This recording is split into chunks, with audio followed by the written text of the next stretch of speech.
ducking down low to detonate with full force on the chin, sweeping around the guard to lay an opponent flat on his back. When a pristine left hook lands, the effects can be devastating. Oh my, whoa, look out. If he gets up, it'll be a miracle. A well-timed left hook can instantly knock an opponent out cold. It can leave a boxer dizzy, unstable, their equilibrium rattled. Oh. And down goes Arce on a brilliant left hook, and that just might be that, and it is. Nonito Donaire has a third-round KO. In today's video, we rewind the clock and revisit 25 of the biggest left hooks in boxing. Getting past the intimidation factor was hard enough for Mike Tyson's string of victims throughout the 1980s. Tall, stiff, and upright, Robert Collet was tailor-made for Tyson, who bobbed and weaved inside before detonating the finisher in less than 40 seconds. Left hook, good night. What a great shot. There's a mandatory 8. They keep wheeling him out. He keeps knocking him over. Missed with that, not with that. And really, Collet was out. Despite attempting to box more than brawl, Arturo Gatti showed that he could still call upon the killer instinct when required. Gatti tore right through undefeated Romanian Leonard Durin with a single left hook to the body in round 2. Durin never fought again. Good left hook to the body by Gatti, and Durin goes down. Not gonna make it. Arturo Gatti has knocked out Leonard Durin with a body shot. A tremendous left hook to the body. We talked about the power difference, and that was just power knocking a man out. Aussie-based southpaw Vic Darchinian was enjoying his third year as one of the premier rulers of the world's flyweight division. Nonito Donaire was a relative unknown who had already suffered a loss, but was intent on grabbing his big opportunity. The Filipino Flash landed a left hook that shook up the division and kick-started a glittering career. Oh my, look out, Darchinian down for the first time. Struggling to get to his feet. In terrible shape, it's all over. It's all over. Nonito Donaire has pulled off the monstrous upset in emphatic fashion. Another smaller challenger, another dominant Klitschko performance that ended in a knockout. This time, American Eddie Chambers was the victim. Tired of his man's safety-first approach, the usually unflappable corner legend, Emanuel Stewart, forcibly implored Vladimir to stop playing with his food and exterminate Chambers. Just let him go. This round is going to be hard. He's going to run. That's all he's going to do. You never let him get to the 12th round. He's going to run down. But you got to punch. Okay, well, you got to try. You got to. You do not need to have another bullshit decision. I'm telling you. Klitschko obliged, marching out with purpose in round 12, leaving Chambers sprawled face first from a crushing left hook.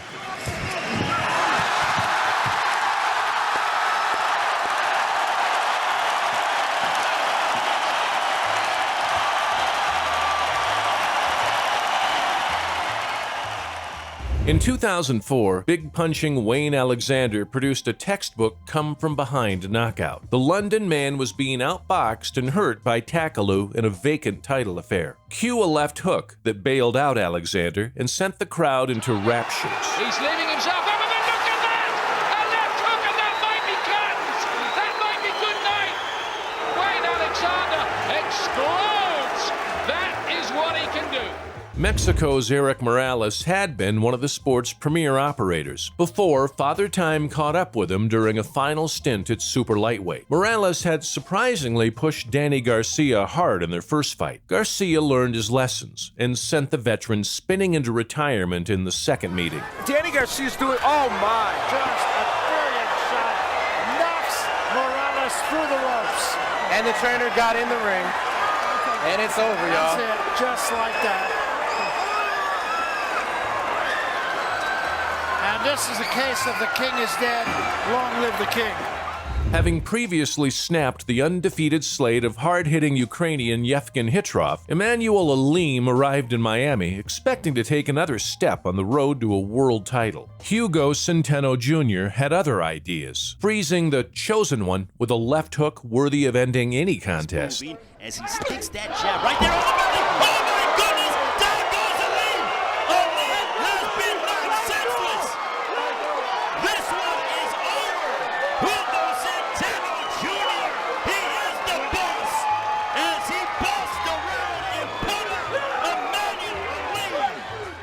Jay Bell's 1993 crack at the WBC middleweight title was a dream opportunity that quickly turned into a nightmare. Fearsome champion Gerald McClellan wiped Bell out with a crunching body shot in the fastest middleweight world title finish of all time. There were barely 20 seconds on the clock. Middleweight championship, Jay Bell in the white trunks. He's the challenger, and the trunk. And look at this! A big left hook to the body, right in the solar plexus. Remember, those are kind of shots that take your leg out, that take your guts out. You can't get up if you want to get up. I mean, that's nothing but a terrifically played shot. We just did receive a word that this indeed was the fastest knockout in middleweight championship history. This crossroads clash between two big bangers was never going to last the distance. Stevens crossed the line with pre-fight insults, while Lemieux did all of his talking inside the ropes. The fight-ending left hook silenced Stevens and sent him from the ring in a stretcher. Oh, Stevens out cold. and out cold. Knockout victory. Lemieux got what he was looking for on a perfect right-hand shot. No, left hook, left hook, yeah. Jim. Left hook. Left hook Yep. right to the chin. Guys, that's the knockout of the year so Yes, far, I believe. By far. That was a bomb. Boxing at the peak of his powers, Nonito Donaire stepped up to the highest level at bantamweight to rip Fernando Montiel's titles away in dramatic fashion. A quality operator in his own right, Mexican Montiel was bludgeoned by a rampant Donaire in 2 rounds. Good right. Oh, there he is. Out of there. It's over with. It's over with. That is done.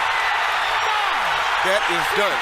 Down the left hand finishes it here in round 2. Montiel was putting the pressure on, but I said he had to be careful because this kid is dangerous. So he follows with a right hand and he check hooks him off the right hand with a beautiful left hook, something that Montiel never saw coming.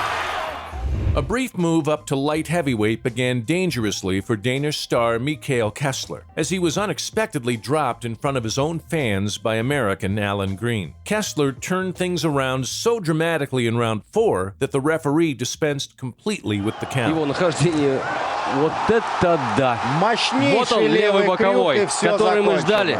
Это страшный нокаут. Мы видим, судья даже не стал считать нокдаун до конца, он вынимает капу изо рта Грина. During his lengthy title reign, not many challengers brought the fight to Vladimir Klitschko. Despite some initial success in roughing up the champion, Kubrat Pulev was left ruining his adventure, as Klitschko turned the Bulgarian's lights out with a trademark finisher. Oh, look at that left hand again, and that is it. Surely Pulev is not going to get up from that. He is out for the count. What a left hook. He is over and done. And that is a stunning conclusion. Just when you thought that Pulev was on the brink maybe of catching him, it is lights out for Pulev. Long-reigning light heavyweight king Bob Foster was never able to match that success at heavyweight, despite his size. Foster rode out the first Joe Frazier left hook, but was stretched out on his back as a second landed clean. Paralyzing punches by champion Joe Frazier. A dynamite left hook and Bob Foster goes down again. It's all over. Joe Frazier wins by a sudden dramatic knockout in round 2. Having given commendable efforts in 2 previous world title attempts, Matthew Macklin seemed better equipped than most to deal with Gennady Golovkin's power shots. Moving his prey around the ring for the first 2 rounds, a Golovkin left hook to the body left Macklin twisting on the canvas in agony. Macklin trying to obey those instructions, and there's the body shot. Oh, that is the end of that. Oh, those are the punches you don't get up from. You can count to 100, Matthew Macklin is not getting up. No, he's not recovering neck. He just can't get the oxygen back in those lungs. It's over. Vicious, ruthless, dominant.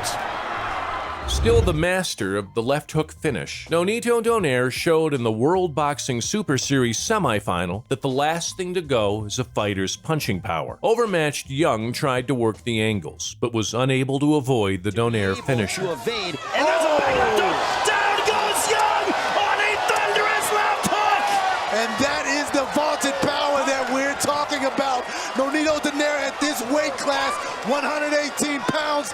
Everybody better watch out. Good night, Stefan Young. Nonito Donaire decapitating Young. It's hard to understate how big the task was for Carl Williams when he took on undisputed lineal heavyweight king Mike Tyson in Atlantic City. Williams failed to make it out of the first round as Tyson racked up his 6th straight KO.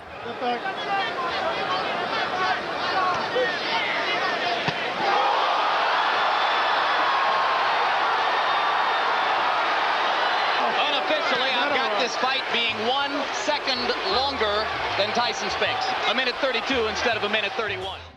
Headlining Texas Stadium in a bid to claim another title at super welterweight, Saul Canelo Alvarez challenged WBO king Liam Smith. Smith had never faced anyone of Canelo's ability and was left lying on his back, grimacing after a chopping left hook did the damage. This is why people are so anxious.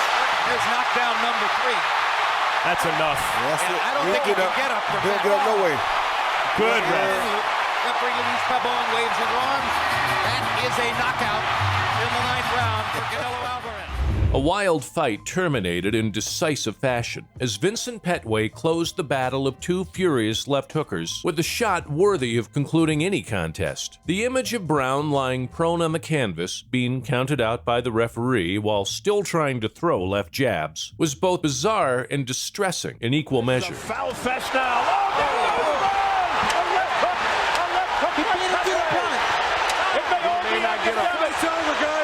This fight's over. He's not getting up. He is not getting up, Bobby. Hey, out. It's all over. Out. He continues to fight on his back, throwing punches on his back.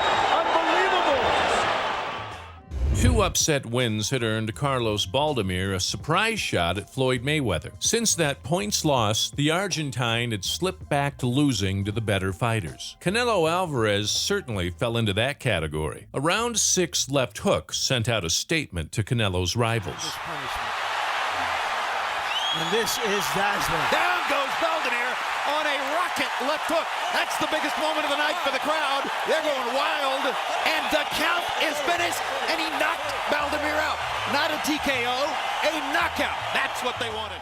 Adding more substance to match the style with each passing performance, California's Ryan Garcia showed that despite the pretty boy image, he could be every bit as devastating with the left hand as promoter Oscar De La Hoya was in his prime. Opponent Francisco Fonseca had a history of durability against the better names before King Rai sent his adoring fans into raptures with his stunning finish. Oh, and a left hand sends Fonseca down, flat on his back. It's over. He did the exact same thing he did to Romero Duno. My word. We've got another St. Valentine's Day massacre. Ryan Garcia maybe threw 4 punches, and Fonseca is done.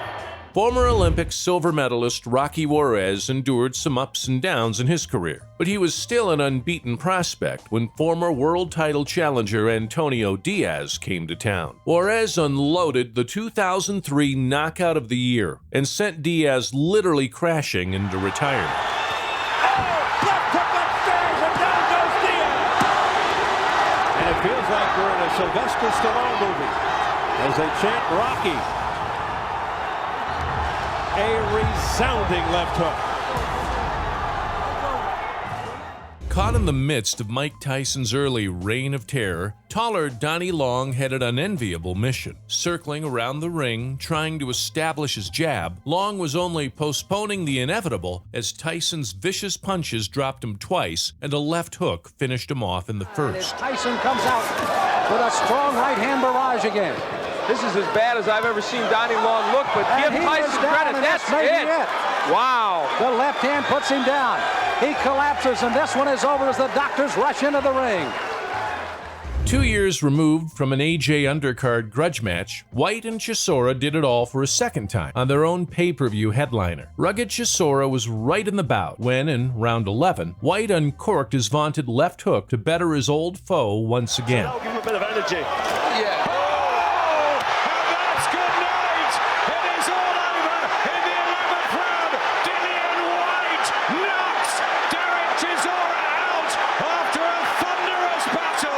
Chisora got a shot in, and it was a huge counter from White, who ends the rematch in dramatic style. Back in 2016, little-known Murat Gassiev was an under-the-radar puncher who struck fear into the hearts of former contenders and pretenders in the backwaters of America. Jordan Schimmel had only lost once before Gassiev thumped him into retirement. Great job, jabbing, moving out of the range. Big shot that dropped Schimmel, and this fight is over. I was just talking about Schimmel, how well he's doing boxing and keeping right it from hand, his distance. left hook. Missed with the right hand, came right back with the left hook. And Watch how his head hits the canvas after the punch. There. see, and that's why I tell fighters all the time, put shots together. You may miss with the first shot, bam, the second shot. Rugged Englishman Dave "Boy" Green could be a handful for anyone, and the WBC welterweight title challenger brought the fight to the imperious Sugar Ray Leonard. Green was introduced to the canvas like a falling tree after Leonard touched with the right and uncorked a classic left hook finisher. Challengers. Combinations, so long, Timber. What a series of punches. He is down the count and it is over. Davey Boy Green is out.